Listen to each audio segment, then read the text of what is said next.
नमस्ते dear healing angels, I hope आप सब लोग ठीक हैं। आज के इस वीडियो में हम पोस्टपार्टम हेमरेज, जिसको पीपीएच बोलते हैं, उसकी स्टडी करने जा रहे हैं।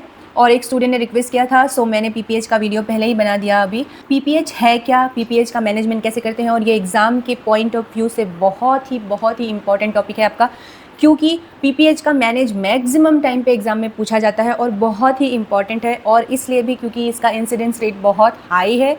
इंडिया में मैक्सिमम वुमेन मॉर्टेलिटी का जो मेन कॉज है वो हीमोरेज है, और उसमें शॉक में जो वुमेन जाती है वो उसका भी मेन रीज़न है वो पोस्टपार्टम हेमरेज है। सो ये topic exam point of view से और मैनेजमेंट पॉइंट ऑफ व्यू से भी बहुत इंपॉर्टेंट है। सो लास्ट तक बने रहिए। जल्दी से वीडियो को शुरू करते हैं, तो देखते हैं कि डेफिनेशन क्या है पीपीएच का। तो पहले तो ये जान लेते हैं कि हर प्रेगनेंसी में डिलीवरी के टाइम पे ब्लड लॉस होता है, दैट इज़ नॉर्मल, ठीक है। बट कितना होना चाहिए और उससे ज़्यादा हो गया तो कब पीपीएच बोलते हैं उसको, वो देखते हैं, ठीक है। नॉर्मल ब्लड लॉस होता है आपका वजाइनल डिलीवरी में लेस देन 500 ml भी होता है। देन आफ्टर सिजेरियन सेक्शन होता है ये लेस देन 1000 ml, ठीक है। देन अब पीपीएच किसको हम बोलेंगे, अगर blood loss more than 500 ml हुआ है, तो 500 ml से ज़्यादा हुआ है तो हम उसको पीपीएच बोलेंगे वजाइनल डिलीवरी में, ठीक है। मोर देन 1000 ml हुआ है सिजेरियन सेक्शन में तो हम उसको बोलेंगे क्या, पीपीएच, ठीक है। More than 1000 ml। अब एसीओजी डेफिनेशन क्या बोल रहे हैं कि ब्लड लॉस कोई भी इररेस्पेक्टिव ऑफ डिलीवरी, कोई भी डिलीवरी हो उससे फ़र्क नहीं पड़ता, अगर किसी भी वुमेन का more than 1000 ml blood loss हो रहा है तो वो पीपीएच के अंडर में आएगा। और एक डेफिनेशन है जो ये बोलता है कि ऐसा कोई भी amount of blood loss, 1000 ml 500 ml नहीं, कोई भी अमाउंट ऑफ ब्लड लॉस जिससे वुमेन को कुछ साइन एंड सिम्टम्स हो रहा है, उसके हीमोडायनेमिक्स में फ़र्क पड़ रहा है, वाइटल्स अनस्टेबल हो रहा है और वो हाइपोवोलेमिया के कंडीशन में जा रही है, वो सब चीज़ें आपकी पीपीएच में आएगा। अगर किसी वुमेन का कंडीशन ख़राब हो रहा है, वो अनस्टेबल हो रही है, इसका मतलब वो पीपीएच में आएगी, ठीक है। क्लिनिकल डेफिनेशन देख लेते हैं। जब से वो एडमिशन ली है, उस एडमिशन के बाद से उसके पोस्टपार्टम पीरियड तक अगर मोर देन 10% उसका हीमेटोक्रिट फॉल हुआ है, ठीक है, मोर देन 10% अगर उसका हीमेटोक्रिट फॉल हुआ है तो वो भी पीपीएच में आएगा। और अगर इतना ब्लड लॉस हो गया उसका कि उसको ब्लड ट्रांसफ्यूजन देना पड़ रहा है तो भी वो पीपीएच में आएगा, ठीक है। पीपीएच को 3 पार्ट में डिवाइड किया है, माइनर, मेजर और सीवियर। तो अगर किसी का लेस देन 1 लीटर लॉस हुआ है, ब्लड लॉस हुआ है, तो उसको माइनर बोलेंगे। अगर किसी का more than 1 litre blood loss हुआ है तो उसको मेजर बोलेंगे। और अगर किसी का more than 2 litre blood loss हुआ है उसको हम बोलते हैं सीवियर, ठीक है। तो इंसिडेंट रेट है इंडिया में, most common cause of maternal mortality is haemorrhage, ठीक है। और उसमें भी जो वुमेन शॉक में जाती है, हाइपोवोलेमिया होकर शॉक में चली जाती है, उसका रीज़न है पीपीएच, ठीक है, पोस्टपार्टम हेमरेज। तो इसका इंसिडेंस रेट बहुत हाई है, इसीलिए एग्जाम पर्पस के पॉइंट ऑफ व्यू से बहुत इंपॉर्टेंट है, क्योंकि जो कॉमन होता है उसका मैनेजमेंट हमको आना चाहिए। इसीलिए ये बार बार इसका एग्ज़ाम में भी पूछते हैं और आपको क्लिनिकली भी मालूम होना चाहिए कि कैसे इसको ठीक कर सकते हैं, ठीक है। देन टाइप्स देख लेते हैं। तो इसके टाइप्स हैं, 2 टाइप्स हैं, एक है प्राइमरी पीपीएच एंड दूसरा है सेकेंडरी पीपीएच। तो प्राइमरी पीपीएच हम बोलते हैं कि with in 24 hours of delivery, अगर डिलीवरी हुआ है, 3rd स्टेज कंप्लीट हो गया है, उसके 24 आवर्स में अगर किसी को ब्लीडिंग हो रहा है, पीपीएच हो रहा है, उसको हम बोलते हैं क्या, प्राइमरी पीपीएच। इसका मोस्ट कॉमन कॉज है एटोनिक पीपीएच। एटोनिक इज जिसका टोन खत्म हो गया, यूट्रस है, यूट्रस कॉन्ट्रैक्ट होता है तो वो टोन्ड होता है, अगर यूट्रस कॉन्ट्रैक्टेड नहीं है तो लूज हो जाता है, जो लूज हो जाना होता है उसी को ही क्या बोलते हैं, एटोन्ड, जिसमें टोन नहीं है उसको बोलते हैं एटोनिक। देन सेकेंडरी पीपीएच क्या है, secondary PPH after 24 hours but with in 12 weeks, ठीक है।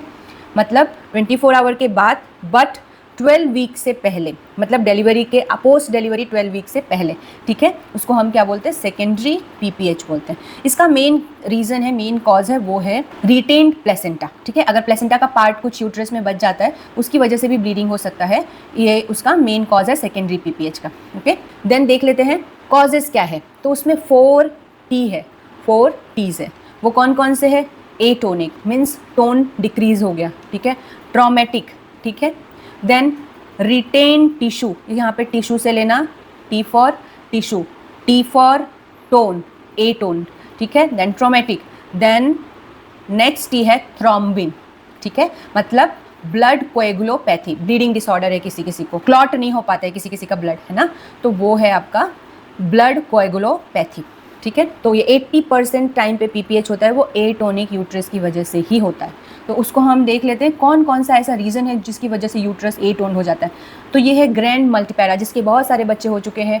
तो यूट्रस का जो टोनिसिटी है, यूट्रस का जो मसल टोन है वो लूज़ हो चुका होता है और वो प्रॉपर टाइट या कॉन्ट्रैक्ट हो नहीं पाता।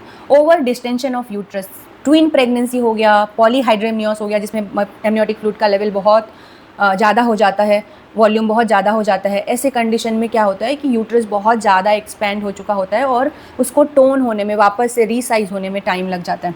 देन माल न्यूट्रिशन या एनीमिया की वजह से भी किसी किसी को, क्योंकि वीक बॉडी रहती है एनीमिया की वजह से, इसीलिए भी टोन कम हो जाता है। देन एंटीपार्टम हैमरेज, किसी किसी को प्लेसेंटा प्रीविया या तो फिर अब्रप्शियो प्लेसेंटा होता है जिसकी वजह से पहले से प्लेसेंटा डिटैच हो जाता है, या प्लेसेंटा प्रीविया में ड्यूल डिलीवरी के टाइम पर ही डिटैच हो गया, तो ऐसे कंडीशन में भी यूट्रस है वो एटोन्ड हो सकता है। देन कोई माल फॉर्मेशन है, यूट्रस है वो प्रॉपर फॉर्म नहीं हुआ है, उस टाइम पर भी ऐसा हो सकता है, ये कॉन्जेनाइटल एनोमली में आएगा। देन यूटेराइन फाइब्रॉइड है, यूट्रस में कोई फाइब्रॉइड है उसकी वजह से एटोन्ड यूट्रस हो सकता है। Then mismanagement of third stage of labour, तो अगर थर्ड स्टेज को प्रॉपर मैनेज नहीं किया तो पीपीएच का चांस हो सकता है। थर्ड स्टेज का मैंने ऑलरेडी बता दिया है, management of third stage of labour, last class में। सो आपने नहीं देखी है वो वीडियो तो जाकर देखिए। देन हम डायग्नोज कैसे करेंगे कि इसको पीपीएच हो रहा है, तो ऑलरेडी जो क्लिनिकल डेफिनेशन हमने देख लिया है उसी से ही डायग्नोज करेंगे, क्योंकि वजाइनल ब्लीडिंग है वो तो विजिबल है आउटसाइड, क्योंकि पैड पे पैड, बहुत सारा पैड है वो यूज़ होते जा रहा है। तो अभी वो डिपेंड कैसे करता है, एचबी लेवल है वो पहले से ही देखना है, प्री डिलीवरी एचबी लेवल उसका कैसा है, एनीमिया तो नहीं है उसको करके। देन उसको ऑलरेडी इंड्यूस्ड हाइपोवोलेमिया तो नहीं है, प्रेगनेंसी इंड्यूस, मतलब किसी किसी को फ्लूइड लॉस होता है प्रेगनेंसी में, वोमिटिंग होता है, नोजिया होता है, जिसकी वजह से उसका हाइपोवोलेमिया ऑलरेडी रहता है। तो ये सारी चीज़ें देखनी है। देन देखना है कि उसका वाइटल साइन ठीक है कि नहीं, पल्स, ब्लड प्रेशर वगैरह। और ऐसे टाइम पे क्या होता है कि बहुत ही हमको क्विक रेस्पॉन्स करना है, क्योंकि ब्लड लॉस इतना रैपिड होता है कि मदर की डेथ भी हो सकती है किसी भी मोमेंट पे, ठीक है, with in a few moment. तो इसीलिए हमको पहले से क्या करके रखना है, एचबी लेवल वगैरह चेक करके रखना है उसका। कोई पेशेंट हाइपोवोलेमिया तो में ऑलरेडी तो नहीं है, वो भी चेक करके रखना है।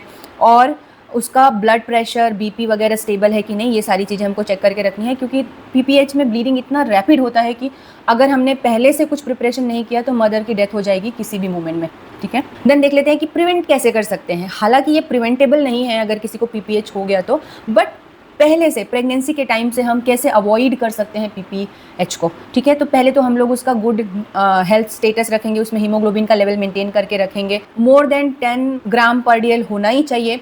देन अगर कोई किसी को हाई रिस्क प्रेगनेंसी है, जैसे प्लेसेंटा प्रीविया हो गया, अब्रप्शो प्लेसेंटा हो गया, या ट्विन प्रेगनेंसी हो गया, पॉलीहाइड्रेमियोस जैसा कंडीशन हो गया, जिसमें भी आपका चांस है कि पीपीएच हो सकता है, मतलब high risk pregnancy can lead to PPH, तो उस कंडीशन में हमको मदर को बहुत अच्छे से केयर करके रखना है और ब्लड अरेंज करके रखना है, सब कुछ उसका ब्लड ग्रुपिंग वगैरह, हीमोग्लोबिन मेंटेन करके रखना है, मतलब थ्रू आउट द डिलीवरी उसका केयर इतने अच्छे से करके रखना है कि डिलीवरी के टाइम पे अगर कुछ भी इंसिडेंट होता है तो हम उसको मैनेज कर सकें। देन प्लेसेंटा का लोकलाइजेशन चेक करके रखना है कि प्लेसेंटा नीचे तो नहीं है, लो लेवल का प्लेसेंटा तो नहीं है। प्लेसेंटा बहुत तरीके से, अलग अलग तरीके से अटैचमेंट होता है, कई में डीप अटैचमेंट होता है, यूट्रस से प्लेसेंटा डीप अटैच होता है, प्लेसेंटा क्रीटा पर क्रीटा या इनक्रीटा, ऐसा कंडीशन होता है। ऐसे कंडीशन में क्या होता है, प्लेसेंटा बहुत डीप चिपका हुआ रहता है यूट्रस में, तो उसकी वजह से भी क्या होता है, कई बार जब साइड से निकलता है तो ब्लीडिंग होने का चांसेस हो जाता है। इसीलिए पहले से यह पता करके रखना है कि प्लेसेंटा का लोकलाइजेशन और प्लेसेंटा कितना अटैच्ड है यूट्रस से, ठीक है। देन इंट्रानेटल पीरियड में हम क्या क्या कर सकते हैं, इंट्रानेटल पीरियड में हम कर सकते हैं active management of third stage of labour, बहुत ही केयरफुली मैनेज कर सकते हैं। देन अगर कोई इंस्ट्रूमेंट डिलीवरी हो गया, आपने कुछ इंस्ट्रूमेंट यूज़ किया है, तो उस टाइम पे पूरा वजाइना और वल्वा को एक्सप्लोर करके देखना है कि कहीं पर कोई ब्लीडिंग तो नहीं है, कहीं पे कुछ है तो नहीं, ये सारी चीज़ें हमको चेक करके रखनी है। देन आफ्टर डिलीवरी यूट्रस को पैल्पेट करके देखना है एब्डोमिनली कि यूट्रस हार्ड हुआ है कि नहीं, कॉन्ट्रैक्ट हुआ है कि नहीं, क्योंकि बहुत ही इंपॉर्टेंट है यूट्रस का कॉन्ट्रैक्ट होना, ठीक है। देन प्लेसेंटा को जब बाहर निकालेंगे तो प्लेसेंटा और मेम्ब्रेन को प्रॉपर ओपन करके देखना है कि मेम्ब्रेन इंटैक्ट है कि नहीं, ठीक है कि नहीं सब। फिर प्लेसेंटा को पलट कर देखना है मैटरनल साइड को, जहाँ से यूट्रस से अटैच होता है, कि उस साइड में जो लोब्स होते हैं प्लेसेंटा में उसको कॉटिलीडॉन्स बोलते हैं, तो वो कॉटिलीडॉन्स लोब के जैसे, अगर कोई एक कॉटिलीडॉन मिसिंग है तो फिर वो पता चल जाएगा कि यहाँ से एक पार्ट है प्लेसेंटा का वो अंदर रह गया है। तो प्लेसेंटा को बहुत केयरफुली वॉच करना है, क्योंकि रिटेन प्लेसेंटा भी बाद में सेकेंडरी PPH कॉज कर सकता है और उसकी वजह से ही यूट्रस टोन नहीं होगा। ठीक है, देन इनिशियल मैनेजमेंट देख लेते हैं। इनिशियल मैनेजमेंट पोस्टपार्टम का हेमरेज का कैसे करेंगे। तो सबसे पहले तो हम ट्राई करेंगे कि थोड़ा सा after 3rd stage of labour थोड़ा सा मसाज कर दें, यूटेराइन मसाज करें। ठीक है, देन सेकेंड बहुत इंपॉर्टेंट काम करना है हमको, क्या कि 2 लार्ज बोर IV कैन्यूला डालना है उसको। ठीक है, तो बड़ा बड़ा IV कैन्यूला डालना है उसको 16 या 14 नंबर का, क्योंकि उसको इमीडिएटली फ्लूइड चलाना है और एक में तो फ्लूइड जाते रहेगा कंटिन्यू, और फ्लूइड को डिस्टर्ब किए हुए हम दूसरे में अगर ब्लड लगेगा तो या कोई मेडिसिन लगेगा तो हम दूसरे कैन्यूला से दे देंगे। तो इसीलिए 2 लार्ज बोर IV कैन्यूला देना है। Give 1000 ml of crystalloid. ठीक है, क्या देना है, क्रिस्टलॉइड मतलब आपका RL या NS देना है। ठीक है, देन फॉलिक कैथेटर प्लेस कर देना है। फॉलिक कैथेटर क्यों हमको डालना है, क्योंकि यूरिन आउटपुट मेंटेन करने के लिए चार्टिंग करना पड़ेगा। और इन्वेस्टिगेशन करना है, उसमें आपको ब्लड ग्रुपिंग, CBC और RH टाइपिंग करना है, कि ताकि हमको ब्लड ट्रांसफ्यूजन का ज़रूरत पड़ेगा तो भी जल्दी से ब्लड अरेंज करके दे सकते हैं। देन अरेंज करना है ब्लड के प्रोडक्ट, सारे प्रोडक्ट अरेंज करके रखने। देन पहले वजाइनल एग्जामिनेशन करना है, फिर एब्डोमिनल एग्जामिनेशन करना है। ठीक है, तो अभी यहाँ पर जब हमने वजाइनल एग्जामिनेशन और एब्डोमिनल एग्जामिनेशन कर लिया तो हमें 2 चीज़ें मालूम पड़ जाएंगी कि नॉर्मल यूटेराइन टोन है, मतलब यूट्रस है वो हार्ड है, या यूट्रस है वो हार्ड नहीं है। ठीक है, तो एक कंडीशन होगा जिसमें यूट्रस हार्ड होगा। ठीक है, तो उसका नॉर्मल यूटेराइन टोन होगा। ठीक है, तो ये क्या हो सकता है, किसकी वजह से, क्योंकि यूट्रस में कुछ नहीं है, यूट्रस इज़ ओके। तो दूसरा रीज़न क्या हो सकता है, ट्रॉमेटिक हो सकता है, इंस्ट्रूमेंट डिलीवरी हुई है या जो भी वजह से, या टीयर हुआ होगा, बहुत ज़्यादा प्रेशर होता है वल्वा वजाइना में, तो उस टाइम पे कोई लेसरेशन, कट या टीयर हुआ होगा, उसकी वजह से हो सकता है। तो ट्रॉमेटिक PH हो सकता है। तो ठीक से पहले हम लोग वजाइनली एग्जामिनेशन करेंगे, पूरा एक्सप्लोर करके देखेंगे, पूरा वजाइना को देखेंगे, वल्वा को देखेंगे, सर्विक्स को देखेंगे कि कहीं पे कुछ ब्लीडिंग है क्या, ये सारी चीज़ें। अगर कुछ लेसरेशन या हीमेटोमा ऐसा कुछ मिलता है हमको तो उसको रिपेयर कर देना है और उसको इमीडिएटली मैनेज कर देना है, क्योंकि वो उसकी वजह से ब्लीडिंग हो रहा था, इसीलिए अभी ब्लीडिंग स्टॉप हो जाएगा अगर हमने रिपेयर कर दिया। ठीक है, अगर किसी को एटोनिक PPH हो रहा है, ठीक है, मतलब यूट्रस है वो हार्ड नहीं हुआ, कॉन्ट्रैक्ट नहीं हुआ, ऐसे कंडीशन में हम क्या करेंगे, पहले परवजाइनल एग्जामिनेशन करेंगे, श्योर करेंगे कि कोई प्लेसेंटा का टिश्यू है क्या, मेम्ब्रेन है क्या अंदर। तो फिर अगर है तो ठीक है, निकालना होगा उसको, और अगर नहीं है तो फिर हम क्या करेंगे, उसको कंफर्म कर देंगे कि ये एटोनिक PPH है। अभी इसका नेक्स्ट मैनेजमेंट करेंगे। उसके लिए हम क्या करेंगे, यूटेरोटॉनिक्स देंगे। मैंने बताया था कि यूटेरोटॉनिक्स मीन्स होता है ऐसा मेडिसिन जो यूट्रस को कॉन्ट्रैक्ट करता है, ये मेडिसिन कहलाता है यूटेरोटॉनिक मेडिसिन। ठीक है, यूटेरोटॉनिक एजेंट और ड्रग। तो अभी हम क्या देंगे उसको, यूटेरोटॉनिक्स देंगे प्लस ट्रेनेक्सेमिक एसिड देंगे क्विक मैनेजमेंट ऑफ ब्लीडिंग के लिए। ठीक है, और थोड़ा मसाज करेंगे, यूटेराइन मसाज करेंगे। ठीक है, तो ये हो गया initial management of PPH, initially देखना है। देन अब यूटेरोटॉनिक्स मैंने बोला है, कौन कौन से यूटेरोटॉनिक्स देते हैं और उनके डोजेस क्या क्या है ये देख लेते हैं। ठीक है, तो WHO रिकमेंड करता है, फर्स्ट चॉइस है ऑक्सीटोसिन, और वो भी कितना, 20 international unit in 500 ml of normal saline. ठीक है, तो 500 ml में हम कितना देंगे, 20 इंटरनेशनल यूनिट देंगे। अगर किसी वजह से ऑक्सीटोसिन अवेलेबल नहीं है तो हम देंगे मिथर्जिन। मिथर्जिन है सेकेंड ड्रग ऑफ चॉइस, तो वो कितना देंगे हम, 0.2 mg IM, क्या देंगे, IM। ठीक है, और उसको रिपीट करेंगे 2 to 4 आवरली। ठीक है, देन नेक्स्ट ऑप्शन है मीजोप्रोस्टॉल। ठीक है, मीजोप्रोस्टॉल तो WHO रिकमेंड करता है 800 माइक्रोग्राम देना है, ओरल या फिर sublingual. According to ACOG 600 to 1000 microgram है ओरल या सबलिंगुअल का डोज, और पर रेक्टम भी दे सकते हैं। ठीक है, देन एक चीज़ याद रखना है, ऑक्सीटोसिन से ब्लीडिंग कंट्रोल नहीं होता है तब हमको देना है क्या, मीजोप्रोस्टॉल। अगर मीजोप्रोस्ट से भी नहीं हो रहा है ब्लीडिंग कंट्रोल, तब हमको यूज़ करना है क्या, कार्बोप्रोस्ट। ठीक है, क्या यूज़ करना है, कार्बोप्रोस्ट यूज़ करना है। अब कार्बोप्रोस्ट का भी डोज देख लेते हैं, तो ये 250 माइक्रोग्राम IM देना है और रिपीट करना है एवरी 15 to 90 मिनट्स में। मैक्सिमम डोज हम दे सकते हैं उसको 8 डोजेस, मैक्सिमम डोज कितना देंगे, 2 mg। ठीक है, देन ट्रेनेक्सेमिक एसिड देना है। ट्रेनेक्सेमिक एसिड ये कितना देना है, dose 1 gram added to 100 ml of NS infused over 10 to 20 minutes. 10 to 20 minutes में देना है, 1 ग्राम लेना है, 100 ml के नॉर्मल सलाइन में उसको इन्फ्यूज़ कर देना है। देन 10 to 20 मिनट्स में देना है और उसका ड्रॉप रेट क्या होगा 1 ml पर मिनट। ठीक है, अभी इसको विदिन 3 आवर्स हेमोरेज के, जैसे ही हेमोरेज होना स्टार्ट हुआ तो विदिन 3 आवर्स हमको ट्राइनेक्सामिक एसिड देना है। ठीक है, देन कौन सा ड्रग है जो यूज़ नहीं करते हैं पीपीएच के टाइम पे? तो एक है कार्बेटोसिन और दूसरा है डाइनोप्रोस्टॉन।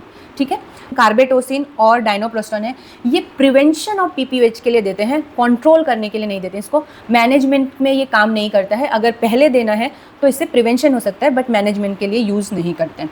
ठीक है, देन और चीज़ें हम क्या कर सकते हैं, यूट्रोटॉनिक हो गया, और भी कुछ चीज़ें हैं जिसको हम लोग पीपीएच को मैनेज करने के लिए कर सकते हैं। वो है यूटेराइन मसाज कर सकते हैं बहुत अच्छे से।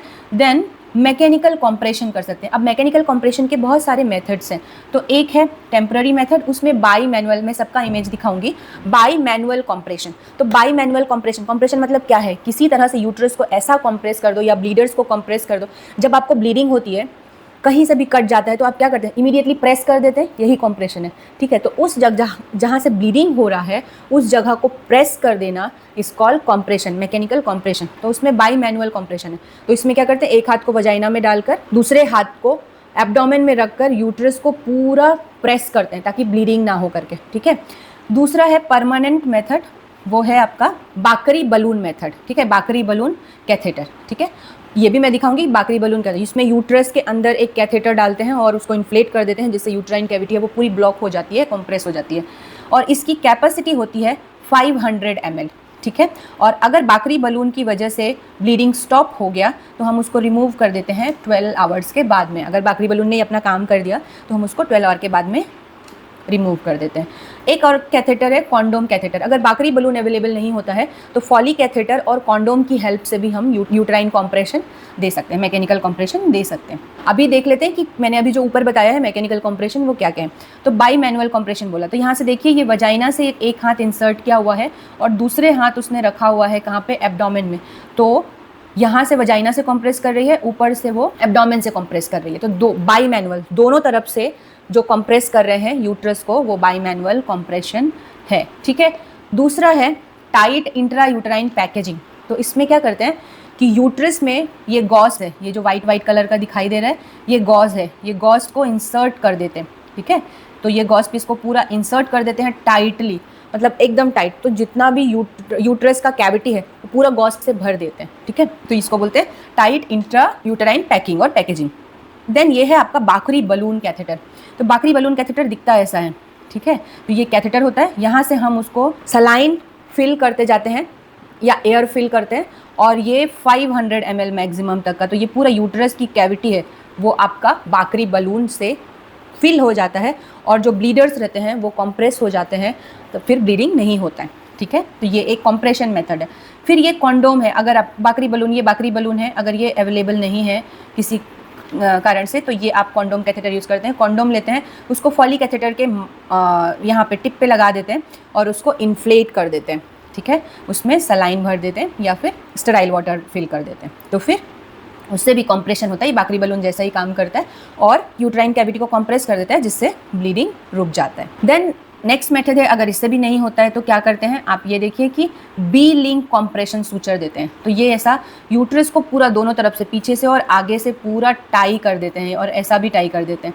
तो उससे क्या होता है कि यूट्राइन कैविटी है वो आपस में कॉम्प्रेस हो जाती है। ठीक है, यूट्रस कैविटी होता है ना, तो सूचर करने से ऐसा हो जाता है, तो वो आपस में ही कॉम्प्रेस होकर ब्लीडिंग स्टॉप हो जाता है। ठीक है, इसका सक्सेस रेट अच्छा है, ये 80% केसेस में काम कर जाता है और हिस्टेक्टमी इससे बच जाती है। ठीक है, हिस्टेक्टमी करना नहीं पड़ता है। देन स्टेप वाइज डीवस्कुलराइजेशन है। इसमें क्या करते हैं कि यूटेराइन आर्टरी को लाइगेट करते हैं। तो देखो, एक यहाँ पे टाई कर रहे हैं, एक यहाँ पे टाई कर रहे हैं, ओवेरियन आर्टरी को और यूटेराइन आर्टरी को टाई कर देते हैं, जिसकी वजह से, क्योंकि सप्लाई कहाँ से हो रहा है, यूटेराइन आर्टरी से सप्लाई हो रहा था ना, तो यूटेराइन आर्टरी को ही अगर लाइगेट कर देंगे, टाई कर देंगे, तो सप्लाई बंद हो जाएगा। तो ये भी एक ट्रिक है पीपीएच को कंट्रोल करने के लिए कि यूटेराइन आर्टरी को टाई कर देते हैं या लाइगेट। ये सर्जिकल प्रोसीजर है, सब एनेस्थीसिया में हो। ठीक है, देन हिस्टेक्टमी। कुछ भी चीज़ काम नहीं कर रहा है तो लास्ट ऑप्शन हमारे पास बच जाता है कि यूट्रस को ही रिमूव कर दो।